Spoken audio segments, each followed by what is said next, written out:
जय गुरु जी। गुरु जी के साथ आपकी यात्रा कब शुरू हुई ये कोई नहीं जानता। यूं भी कहते हैं कि पूर्ण गुरु बड़े भाग्य से मिलता है, पता नहीं कितने जन्मों के पुण्यों से मिलता है। और मैं तो अपने ही बारे में कह सकती हूँ कि मुझे नहीं लगता इस जन्म में कोई ऐसा पुण्य हुआ होगा।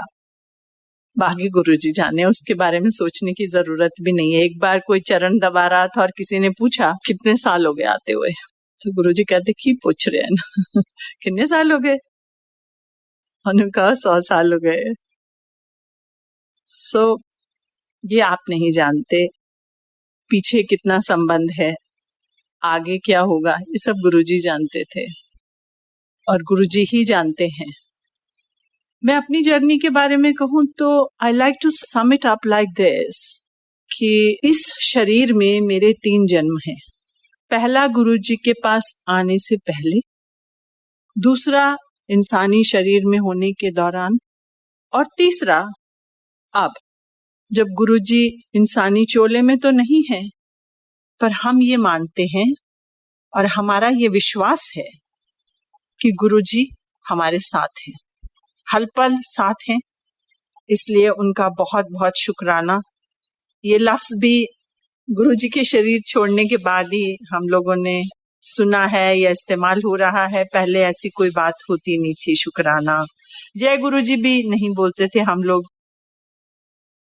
और सच पूछिए तो ये आंटी अंकल भी कोई इतना ज्यादा नहीं होता था। Like today it is strange जब छोटी छोटी लड़कियों को लोग आंटी बोलते हैं। तो गुरुजी बोलते थे, नाम से भी बुलाते थे, आंटी भी बोलते थे, अंकल भी बोलते थे, but it was not like कि वो ही बोलना है। खैर ये आपके डिस्क्रिप्शन है।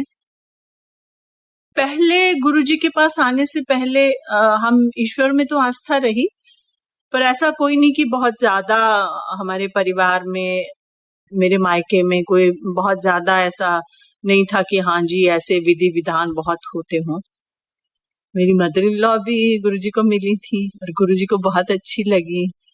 बात निकल आई तो बता रही हूँ। तो कहते जब साइड पे हो गई तो कहते चंगी लेडी है तेरी सास तो अपने कोल रखा कर।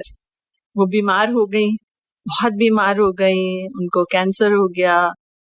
तो मैं बड़ी अपसेट जैसी थी। तो अप्रैल 2007 में मैंने गुरुजी से पूछा, गुरुजी ऐसे ऐसे है। गुरुजी कहते हुण ओदा टाइम आ गया। And within a month Guruji ने खुद चोला छोड़ दिया, वो भी उसी साल चली गई। कमिंग बैक टू जर्नी, तो संगत जी गुरुजी के पास आने से पहले ईश्वर में आस्था का मतलब ये था कि, पर ऐसा ये कोई सवाल नहीं थे कि हाँ भगवान क्या होता है। मेरे कुछ होते थे, बचपन से ही मैं थोड़ा साइंस की स्टूडेंट रही हूँ और वैसे भी तर्क करना मेरी आदत थी। तर्क कह लो या प्रश्न कह लो, पर वो क्या हम सब लोग क्या करते थे, अच्छा मेरा ये काम हो जाए तो मैं इतने का प्रसाद चढ़ाऊंगी। I am not talking about myself but me included. अधिकतर लोग यही तो करते हैं। हम भगवान के पास मांगने ही तो जाते हैं, या समझ लीजिए शिवलिंग पे गए, जल चढ़ा दिया, फूल फटाफट चढ़ाए, मंत्र पढ़े। मंत्रों का अर्थ कितने लोगों को पता है, और उन सबसे बड़ी चीज है मंत्रों का उच्चारण सही होना है। संस्कृत कितने लोगों को आती है, उसका उच्चारण कितने लोगों को आता है, और बस वो किया और फटाफट आ गए। क्या हमने कभी ये सोचा कि हमें अपने भीतर झांकना है, हमें अपने भीतर कुछ परिवर्तन दरकार है, या जिंदगी जीने के सलीके क्या हैं, या औरों से व्यवहार कैसे करना है, या जिंदगी का मकसद क्या है।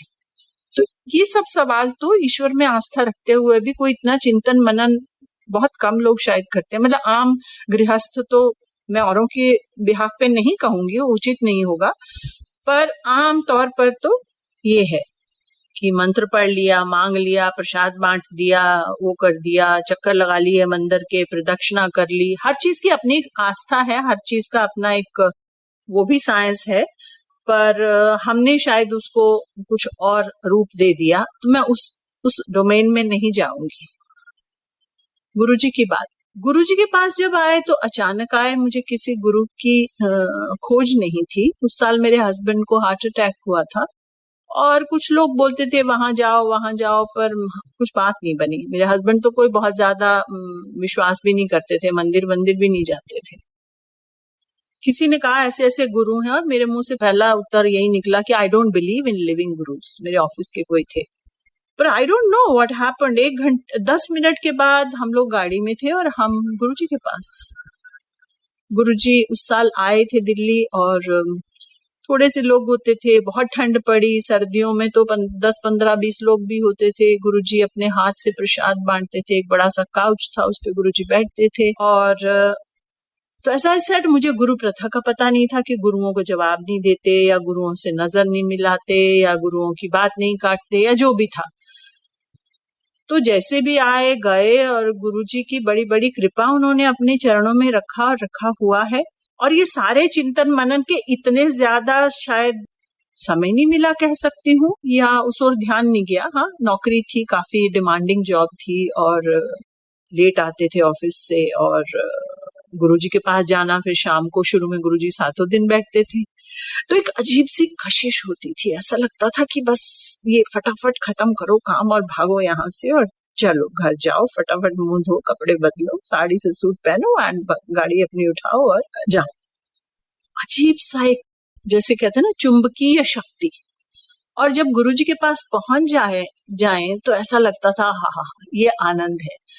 और हम लोगों ने शायद उसको ग्रांटेड ले लिया। हमें लगा हमारी जिंदगी तो ऐसे ही बीतने वाली है, हम रिटायर हो जाएंगे तो गुरुजी के पास बैठेंगे, खूब मजा करेंगे। जाने का मैं नहीं कह सकती कि समय आपके हाथ में है, वो भी आपके हाथ में नहीं है, लेकिन ओवरटली मीन्स प्रत्यक्ष रूप से आप अपने हिसाब से चले जाते थे, लेकिन आने का आपको नहीं पता था आप कब आओगे।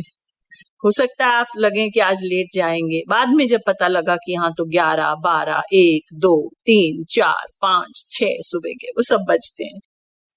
बहुत आनंद आता था, अजीब सा समा। जब बाहर निकलो तो ऐसा लगता था कि हम डस्टबिन भर के गए, और बाहर आके कितने हल्के फुल्के खाली होकर आए। कोई सजावट नहीं होती थी संगत जी, कोई फूल मालाएं नहीं होती थी, कोई वो नहीं होता था। एक सोफे पे गुरुजी बैठते थे, काउच पे, और गुरुजी बहुत बार सिंपल कपड़े, बहुत प्रिंट जैसे सेल्फ के, शनील के समझ लो, प्लेन सिल्क के, और ऐसा कुछ नहीं, वो नहीं होता था बहुत ज्यादा, ना उनके चोले में बहुत ज्यादा सजावट, ना कमरे में सजावट, ऐसा कुछ नहीं। बहुत बहुत ही आनंदमय माहौल, और इतना अपनापन। और धीरे धीरे ऐसे लगा कि हमारी तो दिवाली, नया साल, सब कुछ गुरुजी के चरणों में। जब लंगर हो जाता था, गुरुजी सामने बैठते थे, हम उनके के बाद चरणों के बिल्कुल बगल में लंगर कर रहे होते थे, और फिर गुरुजी इशारे से बोलते भी थे, इसको और दे दो, और रोटी दे दो। ऐसे कई संगत को ऐसे करते थे गुरुजी। और दिल्ली के लोगों को, खासकर लेडीज को लगता था नहीं, चपातियां कैसे खाएंगे। शुरू में तो बहुत बड़ी बड़ी चपातियां, या वही एम्पायर स्टेट के किचन में लंगर बनता था, तो बड़ी बड़ी जो पंजाब की जैसे तवे की चपाती है वो बनती थी, वैसे ही 4 की थाली में हम लोग खाते थे। गुरुजी बोलते थे, यही एक जगह है जिथे कैबिनेट सेक्रेटरी या बहुत बड़ा सेक्रेटरी अपने चपड़ासी दे नाल बैठ के लंगर खा रहे हैं, यही वो जगह है। सो उसकी एक महिमा है। उसके बाद, लंगर के बाद धीरे धीरे छुट्टी हो जाती थी, हम लोग छुपते फिरते थे। किसी को लगे कि मुझे छुट्टी ना हो, मुझे तो आज बैठना है। जिस दिन आप सोचोगे ना मुझे छुट्टी नहीं चाहिए, मुझे देर तक बैठना, उस दिन जरूर आपको सबसे पहले हो जाएगी। और जिस दिन आपको लगे कि नहीं, मुझे आज थोड़ा जल्दी जाना है फॉर डिफरेंट रीजंस, तो उस दिन आपको पता नहीं कब छुट्टी हो। बड़ा आनंद का एक अजीब सा माहौल बंध जाता था वहां। और कई बार गुरुजी के पास हम लोग सत्संग शुरू होने से पहले भी पहुंच जाते थे, जैसे 7 बजे होता था, तो उससे पहले गुरुजी कर लेते थे। बैठे हैं गुरुजी, टी शर्ट में बैठे हैं, ट्राउजर्स में या शॉर्ट्स में बैठे हैं, आ जाओ, बैठ जाओ, चा ले आओ, ये करो।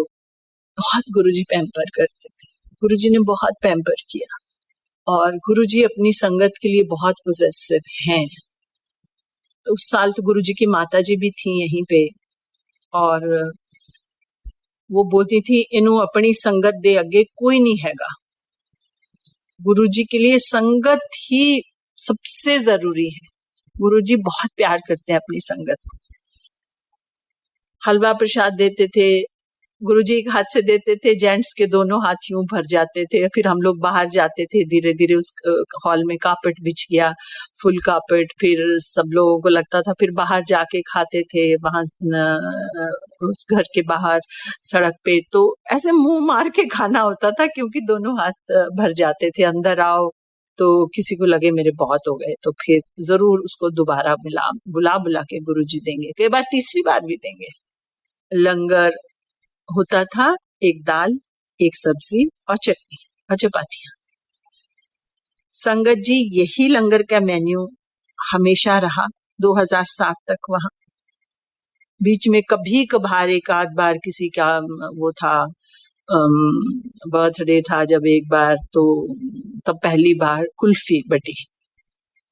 तो इसकी बात मैं जरूर इसलिए कर रही हूँ क्योंकि आजकल देखा भी है और सुना भी है कि बड़े मेन्यू होते हैं, एलैबोरेट।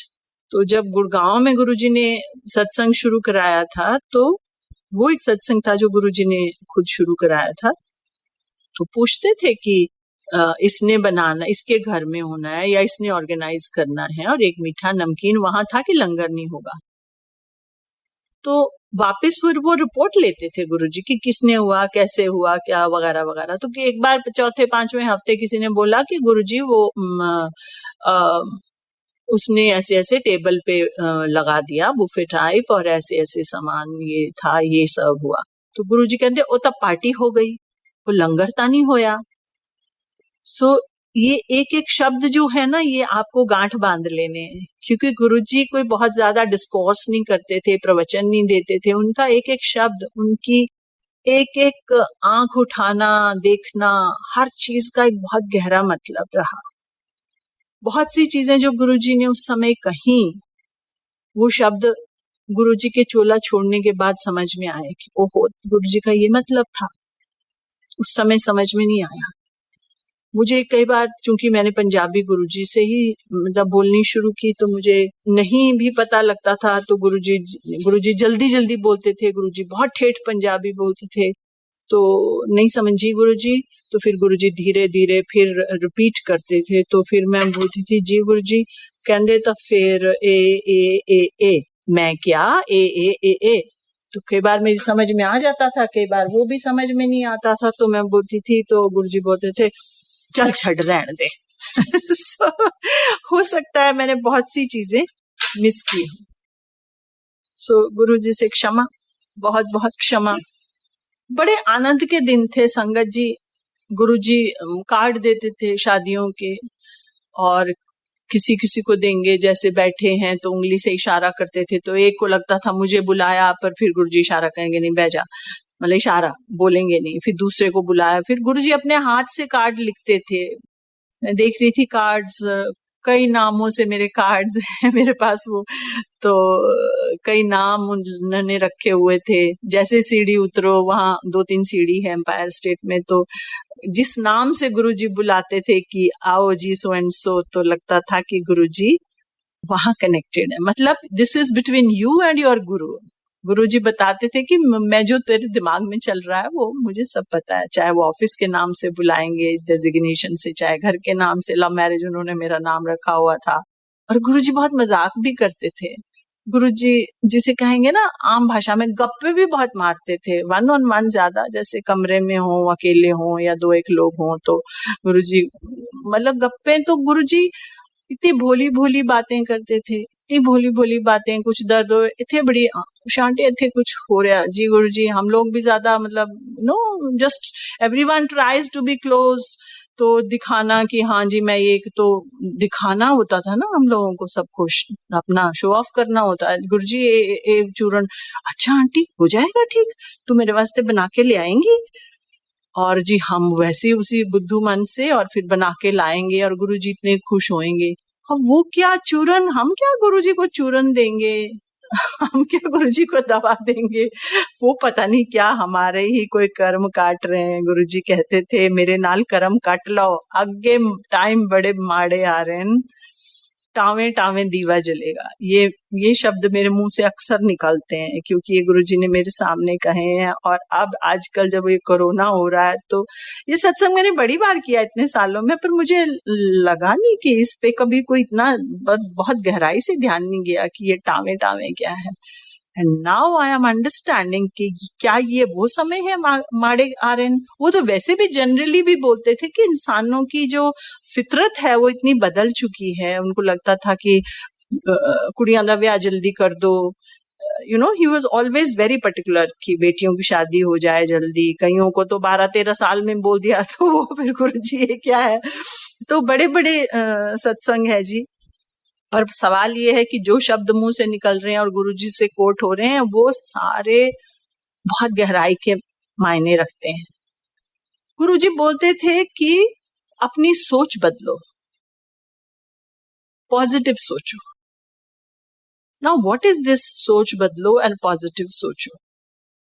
और लेडीज को बोलते थे खास करके चुगली नहीं खानी तो चौल नहीं खाने। उनको पता था, हंसाते भी थे कि औरतें चुगली करती हैं, गप्पे मारती हैं, बैकबाइटिंग करती हैं वगैरह वगैरह। सो गुरुजी का ये कहना था कि अपनी सोच बदलो, पॉजिटिव सोचो।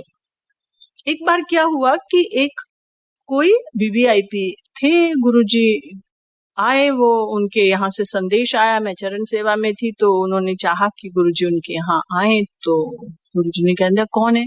तो आई टोल्ड गुरुजी की ये हैं जी। तो गुरुजी कहते की कह रहे हैं। तो सर गुरुजी कह रहे हैं कि आप आए वहां। कहते जिन्हें आना इथे आवे, असी की लेना। तो आई टोल्ड देम कि जी गुरुजी चाह रहे हैं कि उनको यहाँ आए, वो गुरुजी का आशीर्वाद यहाँ आके लें, ब्लेसिंग। सो गल हो गई जी, वो चले गए। थोड़ी देर बाद फिर बोलते गुरुजी असी की लेना। क्यों शांति, असी की लेना। कहा जी गुरुजी। थोड़ी देर बाद फिर बोले। Now, after Guruji left his chola, then I started connecting कि अगर वो पॉजिटिव सोचो और असी की लेना, संगत जी अगर इन दो चीजों को गहराई से सोचें तो शायद ये जिंदगी छोटी है इन दोनों पर अमल करने के लिए। असी के लेना मतलब सारी जिंदगी का क्लेश क्या है। उसके पास बड़ा घर है, बड़ी गाड़ी है, बड़ी पदवी है, बड़ा पैसा है, उसके पास ऐसे बेटे हैं, उसकी शक्ल बड़ी अच्छी है, या उसका परिवार बड़ा नामी गिरामी है और मेरे पास नहीं है। सारा कष्ट तो यही है ना, दूसरे को देखकर। अगर हम दूसरे को देखना बंद कर दें और सिर्फ खुद को देखें और पॉजिटिव सोच लें, बहुत समय लगेगा अपने आप को बदलने में। क्योंकि साइंटिफिकली आपके ब्रेन में जो है ना, वो जो जुड़ी हुई हैं तारें, उनको उनका जो कनेक्शन है वो आपको बदलने पड़ेंगे। साइंस सो और वो कनेक्शन बदल के उनको प्रैक्टिकल रूप देने के लिए बहुत प्रैक्टिस करनी पड़ती है। तो दिन रात अपने आप को पॉजिटिव सोचना और नेगेटिविटी से हट जाना, किसी दूसरे के प्रति अच्छा ही सोचना, दैट्स व्हाट गुरुजी वांटेड। हम सब मांगने आते हैं, हर कोई कुछ ना कुछ मांगने ही आता है। गुरुजी बोलते थे तुसी जदों मेरे को लांदे हो तो झूठे बर्तन दी तरह हुंदे हो, पहले मैं अंदरों मांज के चमकाना, फिर बाहरों चमकाना। सो झूठा बर्तन तो आप सोचे ना, अगर मन के अंदर झांके तो हम झूठे बर्तन ही तो हैं। गुरुजी हमें, जब मैंने कहा हम जाते थे ऐसा लगता था डस्टबिन भर के जाते हैं और बाहर आते हैं तो एकदम बिल्कुल हल्की फुल्की काया, इतना साफ मन, अच्छा लगता था। तो उसको साफ, और फिर जाके फिर हमने नौकरी, गृहस्थ, ये सोसाइटी, समाज जो भी, और फिर हम वैसे हो जाते हैं। तो इसके लिए बहुत प्रैक्टिस करनी पड़ती है और गुरुजी हम पे बहुत काम करते हैं। और अगर संगत जी और गुरुजी कहते थे कनेक्शन बनाओ, सबसे आजकल मुझे लगता है आज जो हवा चल रही है उसमें तो सबसे जरूरी इस बात को समझना है कि कनेक्शन क्या है। जब आप गुरुजी से जुड़े हैं जी, आपके और गुरुजी के बीच में किसी दूसरे की कोई जरूरत नहीं है, उसकी कहीं कोई जगह नहीं है। आप हैं और आपके गुरु हैं। जब आप उस तरह से कनेक्शन बनाएंगे तो आप अपने भीतर झांकेंगे, और जब आप अपने भीतर झांकेंगे तो जाहिर है आप उसको साफ करने में लग जाएंगे, पॉजिटिव सोचेंगे और आसी की लेना। तो संगत जी ये तो आप बिल्कुल ही गांठ बांध लीजिए आज के बाद कि किसी भी तीसरे को आपके और आपके गुरुजी के बीच में नहीं आना है, उसकी कोई जगह नहीं है। अगर आप गए, उनको गुरु माना या जो भी माना, I am not going to define what is guru and what is God और व्हाट इज महापुरुष and what is the distinction. सवाल ये है कि आपने उनको समर्पण किया. बोलते हैं ना लोग कि हमने समर्पण कर दिया. हालांकि समर्पण कोई छोटी चीज नहीं है. समर्पण करना बहुत बहुत बड़ी मतलब क्या है कि नंगे पाँव है और बहुत कंटीली तारों पे चलना है. समर्पण कोई छोटा नहीं है. It's not easy, it's very tough. Guruji बोलते भी थे, गुरुआं दे रस्ते बड़े मुश्किल. और एक शब्द में भी है ना, गुरपीरा की चाकरी वहां कर रही. तो समर्पण तो जो भी है, पर मान लीजिए आपने समर्पण कर दिया, जितना भी किया, जितने प्रतिशत किया, तो जब आपने कर दिया समर्पण, तो आपके और उनके बीच में फिर तीसरे की जरूरत कहाँ है. अगर आपको तकलीफ है, आपको कुछ चुभेगा या आपको कहीं कोई कटेगा, तो आपको दर्द होगी कि आपके गुरु को पता है, तो आप गुरु के पास तो जाओगे. तो उस तीसरे आदमी की जगह तो नहीं है ना बीच में. इसलिए संगत जी, तीसरे की कोई जगह नहीं है. और गुरुजी ने हमको सारे वहमों से दूर किया. सारे वहमों से दूर किया, इसलिए किसी वहम में भी मत पड़िए कि हम यहाँ जाएंगे, मंदिर में प्रदक्षिणा करेंगे, ऐसा करेंगे, लोगों को पता नहीं क्या क्या हो रहा है, मैं नहीं जानती कि जी चोलों से कॉफी निकल रही है, ये हो रहा है, वो हो रहा है. प्लीज भ्रांतियों में मत पड़िए. चमत्कार होते थे, लेकिन उनकी अपनी एक गरिमा है, उनकी अपनी एक डिग्निटी है. गुरुजी कोई मिरेकल बाबा नहीं है कि हर रोज मिरेकल्स हो रहे हैं. अभी चरणों से ये निकल रहा है, अभी चोले से कॉफी निकल रही है, अभी ये हो रहा है, अभी वो हो रहा है. नहीं, प्लीज. गुरुजी ने हमेशा कर्म करने को कहा. उन्होंने, चाहे वो आपका गृहस्थ है, हमेशा चाहा आपका परिवार आपके साथ आए. हमारी नौकरी के साथ गुरुजी जुड़ते थे. चाहे हमने नहीं सवाल पूछे, मैंने तो शायद नहीं ही पूछे ऐसे कोई कि हाँ जी, पर पूछते भी थे लोग, जब उनके पास हैं तो क्यों नहीं पूछेंगे. पर उन्होंने कभी नहीं कहा कि आप अपना काम छोड़ दो. गुरुजी ने तो बल्कि ये कहा, मंदिरा विच कुछ नहीं पिया, इट्टा ने इट्टा. ये मेरे सामने बोला, मंदिरा च कुछ नहीं पिया, इट्टा ने इट्टा. घर विच हस्बैंड वाइफ दी सेवा करे, वाइफ हस्बैंड दी सेवा करे, वही मंदिर है. तो ये जो चीजें हैं, अगर आप देखें कि प्रदक्षिणा नहीं करनी, ऐसे कोई पूजा पाठ की गुरुजी ने विधि नहीं बताई. लोग जो रिंग्स वगैरह पहनते थे, गुरुजी ने वो भी उतरवाई बहुतों से. और तो क्या ये सब इशारा करती हैं कि गुरुजी चाहते थे कि आप अपने अंदर झांकिए. और गुरुजी जैसे मजाक भी करते थे और सीरियसली बोलते थे कि आ गए, लेट अस ट्राई. हम कभी बैठे हो तो बोलेंगे ना, ये देखे आ गए ना, ये लेट अस ट्राई आ गए. और आप मानिए संगत जी के वो रास्ते में आते हुए अगर बोलेंगे, किसी ने कहा भी जैसे गुरुजी चलो चलो ठीक है ट्राई कर लेने हैं, चलो जी. सो गुरुजी बोलेंगे कि लेट अस ट्राई. या किंतु परंतु लोगों को विश्वास नहीं होता था.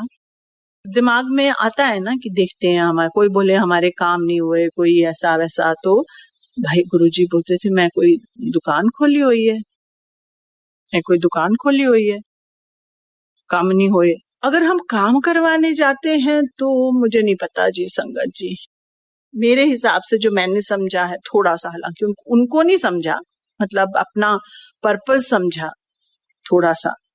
गुरु को समझना तो हमारे वश की नहीं है, और समझने की कोशिश भी नहीं करनी चाहिए, वो हमारी समझ से परे है. ये समझा कि गुरुजी चाहते हैं कि अपने भीतर को साफ करो. देखिए, आपका बच्चा है, आप उसको बाजार ले जा रहे हैं और बच्चे को बोल रहे हैं कि बेटा ऐसे एग्जाम आएंगे, ये है, अच्छा पढ़ो, ये अच्छे मार्क्स लाओ. हर कोई बोलता है तो तुम्हें ये मिलेगा. देयर इज अ पर्पस ना, ग्रेटिफिकेशन है कि हाँ जी आओगे एग्जाम में लाओगे तो तुम्हें ये मिलेगा. मतलब आप भी तो कुछ चाहते हो ना, आप भी तो कुछ चाहते हो कि मेरा बच्चा ऐसा बने. तो गुरु नहीं चाहेंगे आप कैसे बनेंगे? अगर आप वैसे नहीं बनेंगे तो गुरु को मेहनत करनी पड़ेगी ना, जैसे आप अपने बच्चे पे मेहनत करते हो. So aren't we making him work harder on us? So कोई भ्रांतियां नहीं करनी, कोई वहम नहीं पालने, किसी को अपने और अपने गुरुजी के बीच में नहीं लाना है. सिर्फ आप हैं और आपके गुरु हैं. उनको आप कुछ भी नाम दीजिए, आपके जो ऑर्गेनाइजर हैं अतुल जी, उन्होंने कहा था कि थोड़ा वैसे मुझे लगा कि चमत्कार तो बहुत हैं और बहुत से, हालांकि गुरुजी ने सोशल मीडिया को पसंद नहीं किया, कभी भी मना करते थे, लेकिन आज शायद समय अलग है। हम भी पहली बार सोशल मीडिया पे ऐसे सत्संग कर रहे हैं क्योंकि अब समय ऐसा है। लेकिन चमत्कार छोटी सी एक बात, एक गुरुजी ले जाते थे, जैसे मैंने कहा शादियों में, कभी दिल्ली में, कभी दिल्ली से बाहर। तो एक बार हम पंजाब जा रहे थे, तो 10, 12, 15 कारों का कारवां चलता था। So I'm just giving you nuggets of glimpses of the journey. Otherwise तो रातों दिन चलते रहो, सत्संग होता रहता है। सो करनाल पहुंचे तो मैसेज आया जी कि अभी गाड़ियां रुको सारी, और क्यों पता चला बाद में कि एक संगत नहीं आई। तो एज आई सेड ना, गुरुजी अपने संगत के लिए बहुत पोजेसिव थे। तो जब वो आई तो फिर गाड़ियां चली। कौन सी गाड़ी जाएगी, कौन चलाएगा, ये गुरुजी जान डिसाइड करते थे। वी वर 2 कपल्स और गाड़ी शायद दूसरे कपल की थी और चला मेरे हस्बैंड रहे थे, तो थोड़ा तेज चला रहे थे। सो चले गए जी आगे आगे। तो हम लोग तो वो करनाल का वो जो है कैफे शैफे वो सब निकल के आगे चले गए। तो मैसेज आया कि उस कैफे पे मिलेंगे। अब जब मैसेज आया कैफे पे मिलेंगे, तो फिर भागे मेरे हस्बैंड पीछे कि हम तो निकल आए और गुरुजी तो वहां मिलेंगे। तो हम फिर वापस आए, और जब हम वापस आके, शुक्र है, मतलब जाहिर है मस्ट बी स्वेटिंग, कैसा ना हो गुरुजी आ जाएं और हम वहां ना पहुंचे हो। तो जब हम वहां पहुंचे तो जीटी रोड पे आप सोचें, ट्रक, बसें, गाड़ियां अंतहीन, और जब हम खड़े थे तो हमें गुरुजी की खुशबू आ गई। सो आई सेड ये गुरुजी का पायलट आ गया। और थोड़ी देर बाद गुरुजी की वो व्हाइट कॉन्टेस्ट जूम करते हुए आई। सो आप सोचें वो खुशबू जीटी रोड पे कहाँ से आई। उसके बाद अब ये तो एक शिक्षा थी। गुरुजी कहते चल अंकल तू गड्डी अगे ला मेरे। ही अंडरस्टूड ना कि ये भाग रहे हैं और आगे चले गए, और उनको उनसे क्या छुपा। सो जब वो आगे लगाई गाड़ी, और जाना हमें पटियाले था, तो बीच में से फिर वो कटता है रास्ता, मुड़ता है। सो गुरुजी सेड कि ये चल अगे गड्डी ला। गुरुजी की गाड़ी के आगे कौन गाड़ी चलाएगा। चलाई साहब उन्होंने, डरते डरते जो भी चलाई। फिर थोड़ी देर के बाद गुरुजी कहते चल छड़ रहने दे, तू पीछे आ जा। मतलब तो शिक्षा देने से है कि तुम जो कर रहे हो, तुम जहां भी हो, मुझे सब पता है। ठीक है जी। अब ये तो बात है पता नहीं 2001 की या कब की है, 2000 की है कब की, ऐसी है, मतलब बहुत पुरानी बात है। गुरुजी ने चोला छोड़ दिया, और कुछ साल के बाद, मतलब गुरुजी के जाते ही कुछ तो, मैं उसको वहम नहीं करूंगी, मतलब ये कि सो हैपेंड कि चीजें बहुत तकलीफ दे चीजें हुई जिंदगी में, और हम लोग काफी परेशान थे। 3-4 साल बाद गुरुजी के जाने के बाद कुछ हुआ ऐसा परिवार में। तो एक दिन की बात है कि हम लोग मंदिर से निकल रहे थे दोनों, और हमारे पुराने जो गुरुजी की संगत के दोस्त भी हैं कुछ, हालांकि गुरुजी ने जिन जिन से खुद जोड़ा आज हमारी जिंदगी में वही हैं। और गुरुजी कहते भी थे कि थोड़ा परिवार बना के जा रहे हैं, यही काम आएगा और कोई काम नहीं आना। And they are so important in our lives. हमारी जिंदगी का वो इतना खूबसूरत हिस्सा है वो लोग, वही परिवार है। सो हम बाहर निकले तो वो एक जो है परिवार के सदस्य, वो आए और साथ साथ चल पड़े, चलने लगे, वो बात करने लगे। मेरे हस्बैंड बाद में उन्होंने शेयर किया कि was not in a great mood, कि जाते क्यों नहीं अब, तो वो चलते जाएं। फिर वो पार्किंग तक, गाड़ी तक आ गए। करते कराते साहब 10-15 मिनट हो गए। फिर आई सॉ कि मेरे हस्बैंड तो गाड़ी में ही बैठ गए। तो मैंने कहा वाह क्या हुआ इनको। तो एनीवे बैठ गए जी, वो फिर ना जाए वो अंकल जी। एंड थोड़ी देर बाद मेरे हस्बैंड ने बैठ के शीशे का दरवाजा खोल दिया, जाहिर है वो खड़े हैं। तो उन्होंने अपनी बाजी अपनी कोहनी जो है शीशे पे रख दी और फिर बातें करने लग गए। तो फिर थोड़ी देर के बाद बोलते चल अंकल गड्डी ना आराम नाल चलाया कर, चलो हुन जाओ, एज इफ गुरुजी बोल रहे हैं। मेरे हस्बैंड बोले कि वो इतने परेशान थे मन में कि उन दिनों उनको लगता था कि मेरे आगे कोई आए तो मैं मतलब मार ही दूं, He was so upset and agitated. तो वो जो हमारे फ्रेंड थे उन्होंने जब वो कहा कि अंकल गड्डी आराम नाल चलाया कर, मतलब गुरुजी जान रहे हैं तुम्हारे मन की दशा, तो गाड़ी आराम से चलाओ। कहते फिर तो उसके बाद मेरे आगे बैलगाड़ी भी जाती थी ना, मैं उसको भी जाने देता था। So I have given you two, I have juxtaposed two situations. एक जब गुरुजी साथ थे, खुशबू आई, वो तो चलो कहीं भी आती है लोगों को जब गुरु की मेहर होती है, और गुरुजी ने गाड़ी तेज चलाना तब भी चेक किया, और उसके कई साल बाद, 10 साल के बाद, शायद ज्यादा, 10 के भी ज्यादा, तब चेक किया। सो ये क्या है, ये क्या बताता है? ये सत्संग यही तो बताता है कि वो जैसे उस समय देख रहे थे कि तुम कहाँ हो। Physical proximity is not important, कि हम उनके साथ हैं और उनके साथ सफर कर रहे थे या हमारी गाड़ी आ गई थी तो गुरुजी ने जाना। उन्होंने बताया ना कि गुरुजी ने शरीर छोड़ दिया तो भी उन्होंने बताया, जब वो सामने थे तो भी उन्होंने बताया। सो संगत जी, इससे ये होता है कि हाँ गुरुजी हमारे साथ हैं। आपको ये आश्वासन मिलता है, आपको ये भरोसा मिलता है कि गुरुजी तो मेरे साथ ही हैं, तब भी थे, आज भी हैं।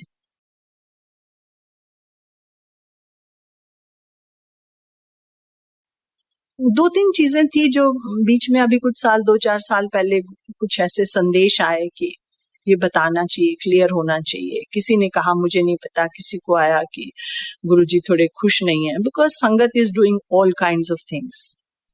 तो मैं तो 3 ही चीजें बताऊंगी संगत जी, मैं कोई नहीं बताने वाली, मेरी कोई औकात ही नहीं है बताने की। सत्संग का मतलब है सिर्फ शब्द कीर्तन। शब्द की महिमा मुझे बताने की जरूरत नहीं है, इतना महान ग्रंथ है और कितने बड़े बड़े लोगों ने, बड़े बड़े महापुरुषों ने उसमें लिखा है। वो शब्द कोई ऐसे वैसे चीज थोड़ी है, वो तो बहुत बड़ी चीजें हैं, बहुत महान है, बहुत सारगर्भित है। एक एक शब्द में पूरी जिंदगी का निचोड़ है, वो आपको जिंदगी जीने का रास्ता बताते हैं। और जब जहां गुरुजी की संगत की बात है, सत्संग की बात है, तो गुरुजी अपने आप लिस्ट बनवाते थे कि ये शब्द चलेंगे और इस ऑर्डर में चलेंगे। सो आप सोच सकते हैं कि ये कितनी इंपॉर्टेंट चीज है। तब भी लोग आते थे अपने कैसेट, तब शुरू में पहले कैसेट होते थे, बाद में वो सीडीज वगैरह बन गई, तो लेके आते थे, गुरुजी ब्लेस करते थे, लगवाते भी थे, लाइव लोग गाते थे, पर शब्द कीर्तन के बाद लंगर के समय शब्द कीर्तन तो जब ध्यान लगता था वो सिर्फ शब्द कीर्तन पे लगता था। इसलिए समहाउ संगत जी, हमारी तो शायद मेंटल ट्रेनिंग या दिल की ट्रेनिंग ऐसी है कि जो खासकर जो शब्द गुरुजी के समय में लगते थे, अगर वो लगे तो हमें लगता है हम तो फिर वहीं पहुंच गए, और बहुत ध्यान लगता है, बहुत आनंद आता है। और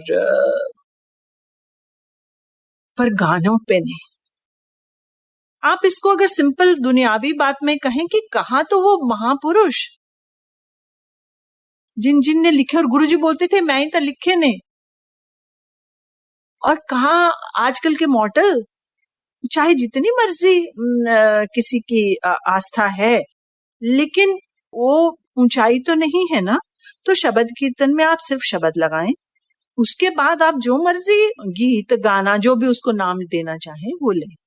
दूसरी चीज जो थी वो गुरुजी का मैंने लंगर बता दिया कि सिंपल, वो तो मैंने शुरू में बता दिया। और तीसरी चीज जो हमने देखी वो सिंप्लिसिटी, चूंकि आजकल जो लोग जुड़ रहे हैं उनका दोष भी नहीं है, क्योंकि वो सोशल मीडिया पे देख रहे हैं, जैसी फोटोज या जैसा रूप उनको दिख रहा है तो वो वैसा ही तो मानेंगे। पर ऐसा नहीं था, जैसे मैंने कहा गुरुजी बहुत सिंपल भी होते थे, प्लेन चोले पहनते थे, प्रिंटेड भी पहनते थे हल्के से, कभी आपने कुछ फोटो देखे होंगे, कोई फूल नहीं होता था, ऐसे लगा कि लॉन में चलो जी बहुत सुंदर जैस्मीन है तो ये उठा के ले जाओ गुरुजी के चरणों में डालो, गाड़ी में हाथ में पकड़ लिए वो 10-12 फूल और डाले। धीरे धीरे हम लोग कोई 2-2, 4-4, 6-6 इंच की मैरीगोल्ड की मालाएं डालने लग गए। तो थोड़े दिनों बाद जब वो मालाओं का ढेर गुरुजी के मतलब घुटनों से नीचे नीचे पहुंचने लगा, तो अगले दिन अनाउंसमेंट हो गई कि गुरुजी ने कहा है कल तो कोई फूल नहीं लाएगा। ठीक है जी, कोई नहीं लाएगा। पूछा किसी ने कि क्या हो गया भाई, क्यों क्यों ऐसा बोल रहे हैं? कहते गुरुजी को ये हो रहा है कि ये जो इतने फूल यहाँ इकट्ठे हो रहे हैं, इनको डिस्पोज ऑफ कैसे करेंगे, ये कहाँ जाएंगे ये फूल? तो संगत जी, अब आप खुद सोचें, अगर गुरुजी ऐसा सोचते थे तो आपको क्या सोचना है? I only leave it to you. ये 3 बातें कहने का मुझे हुक्म था, तो मैं कह रही हूं। गुरुजी बोलते थे कि किसी दा बुरा ना करो, हो सके तो किसी दी मदद करो, किसी गरीब दी कुड़ी दा ब्याह है या वैसे ही किसी दी मदद करो। I think that is the essence. और संगत जी, ऐसा भी है कि एक तो है दिव्य शक्ति गुरुजी, दूसरा है मानव शरीर। मानव शरीर का अपना धर्म है। गुरुजी ने बहुत कष्ट पाए। जब गुरुजी किसी का दर्द, किसी की बीमारी अपने ऊपर लेते थे, तो उसके बाद गुरुजी काफी तकलीफ में भी होते थे। और गुरुजी वुड समटाइम्स वॉमिट ब्लड, कुछ कुछ होता था। तो तकलीफ कोई तो लेगा ना, कोई तो लेगा अपने ऊपर। That's what I am trying to say, कि अगर हमारे अंदर जितनी बुराई है, जितनी गंदगी है, जितनी नेगेटिविटी है, उसको दूर करने के लिए गुरु क्या करेगा? वो कहते हैं ना, गुरु आपको नरकों में नहीं जाने देता जब एक बार हाथ पकड़ लिया, चाहे अपना उनको कमाई देनी पड़े।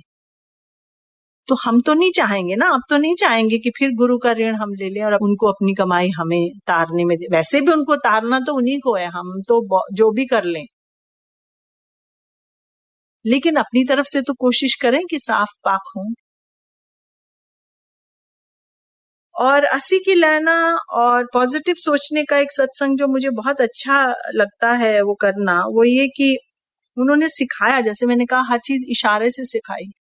जितने महान ग्रंथ हैं, श्रीमद् भगवत गीता है, भागवत है, कुछ भी है, और अंग्रेजी में, हिंदी में, जितनी मर्जी एक्सप्लेनेशन है, जितनी मर्जी फिलॉसफी है, उसको गुरुजी ने इतने सिंपल शब्दों में दिखाया।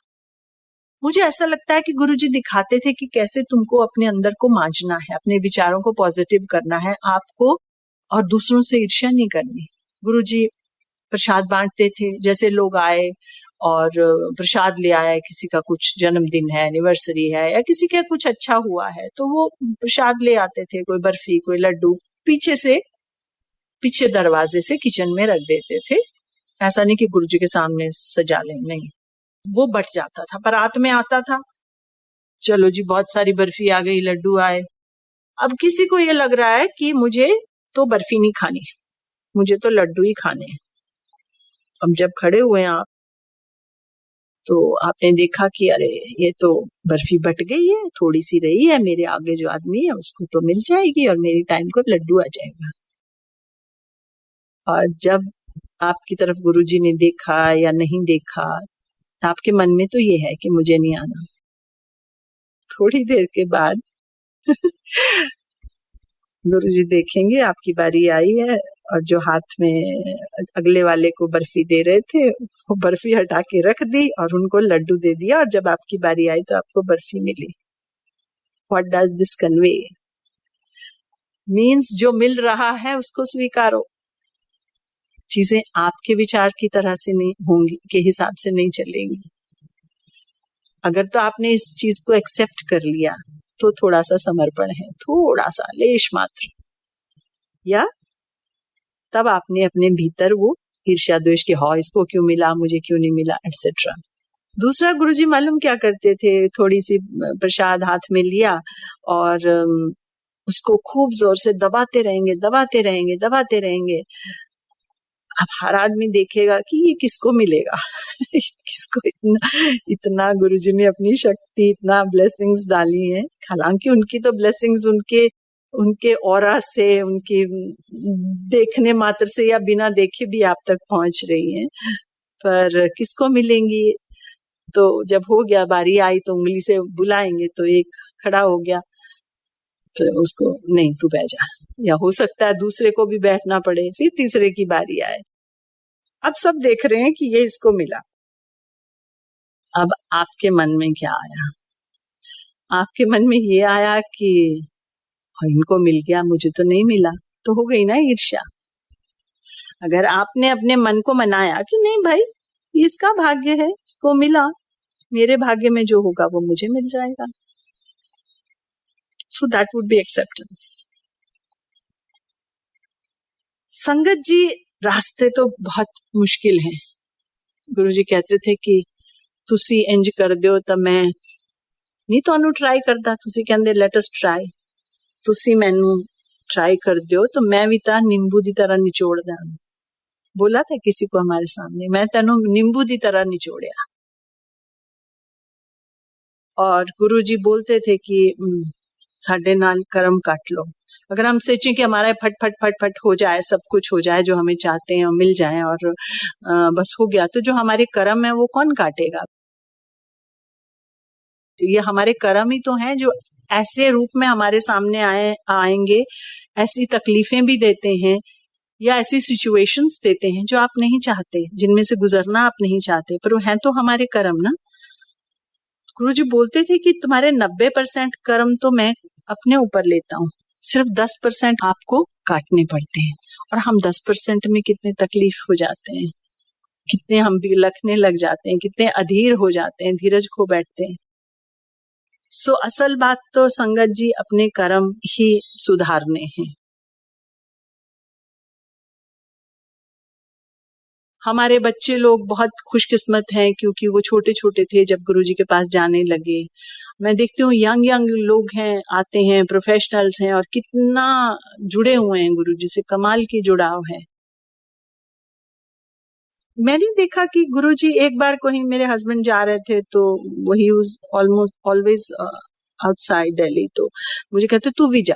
तो मैंने सोचा मैं देखूं गुरुजी की तरह, मैं तो देखती थी, तो मैं भी आंखों में कि गुरुजी मेरा दफ्तर नहीं है। तो गुरुजी कहते कि न्याणे, तो मतलब बच्चे, तो कहते न्याणे तुहाडे कोलों सियाणे।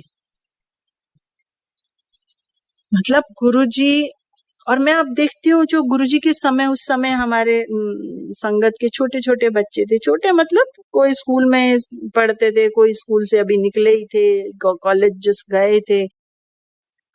मैं तो नहीं कहूंगी भक्ति, वो खैर एक अपनी पर्सनल बात है, बिल्कुल इंडिविजुअल, पर उनका जो गुरुजी के प्रति जो व्यवहार है, मैं कहूंगी सत्संगत में किसी के साथ, वो बिल्कुल अलग है। क्योंकि अब इतनी अलग अलग चीजें हो रही हैं, जाहिर है माहौल वो तो नहीं है जो गुरुजी के शरीर में होते हुए था। लोग और तरह से सत्संग भी करते हैं, लोग ऐसी चीजें भी करते हैं जो गुरुजी को शायद नहीं भाती। एटलीस्ट हम तो ये कहेंगे कि जो करवाना था तो गुरुजी ने खुद ही तो करवाया ना। और सत्संग का एक ढंग जो उन्होंने हमें सिखाया, जो वर्षों वर्षों हमने देखा, हम तो उसी को सैक्रोसैंट मानते हैं। हमारे लिए तो वही पत्थर पर लकीर है, उसमें डेविएशन होती है तो पर हमारे बच्चे लोग जो हैं वो डेविएशन नहीं बर्दाश्त करते। और यंग जनरेशन इतनी ज्यादा committed, it is so beautiful. World over मैंने देखा है, बाहर सत्संग होते हैं यूरोप वगैरह में, तो लोग बच्चे ऑफिस से सीधे आते हैं, जिसके घर में सत्संग हो रहा है उसके घर टॉयलेट में आके अपने बिजनेस सूट बदल के लड़कियां कमीज सलवार पहनती हैं, और and how they are competing with each other कि भाई मुझे तो सेवा है। आई हैव सीन गर्ल्स की वो अगर ट्रेवल कर रही हैं कहीं, तो मेरी सेवा किसी और को मत देना, मैं सो एंड सो दिन वापस आ जाऊंगी, इस एक हफ्ते नहीं हो तो मेरी ये हफ्ते की सेवा उसको दे देना। मतलब कितने पोजेसिव हैं लोग अपने गुरु के प्रति और उनसे जुड़ने के प्रति। तो संगत जी ये पोजेसिवनेस जो है ना, इसको भीतर करना है, इसको अंदर डालना है, जिसे लिए हिंदी में एक बहुत अच्छा शब्द है आत्मसात। मतलब you have to internalise it, कि ये जो जुड़ाव है ये अंदर से है। जब वो अंदर से जुड़ाव होगा तो फिर आपको किसी तीसरे आदमी की जरूरत नहीं पड़ेगी, फिर उसकी कोई जगह ही नहीं है। हाँ सुन्नी है, कोई बोलता है, पर आई डोंट नो, हम कुछ लोग हम आई वोंट सॉरी, डिस्टिंक्शन का कोई मतलब नहीं है, हर कोई अपनी जगह बहुत इंपॉर्टेंट है। और जैसा मैंने कहा कि किसकी कितनी लंबी यात्रा है हमें नहीं पता, पर जो पुरानी संगत, उनको लगता है कि भाई हमें तो ऐसे सपने नहीं आते आजकल गुरुजी, ऐसे और कोई बाकी लोग जैसे कोट कर रहे होते हैं, सपने आया है, मुझे गुरुजी ने ये कहा, मुझे गुरुजी ने ये कहा, मुझे गुरुजी ने ये कहा। I don't know what is that. So चीजों को इतना in the absence of an appropriate word I would say कितना छोटा मत बना दीजिए। गुरुजी आपके साथ हैं, लेकिन अगर रेस्टोरेंट में आपका बिल बढ़ गया और रेस्टोरेंट में आपका कुछ ऐसा प्रॉब्लम हो गया और गुरुजी ने जी वो ठीक कर दिया, गुरुजी ने कर दिया, you don't want to pay higher bill, what is this?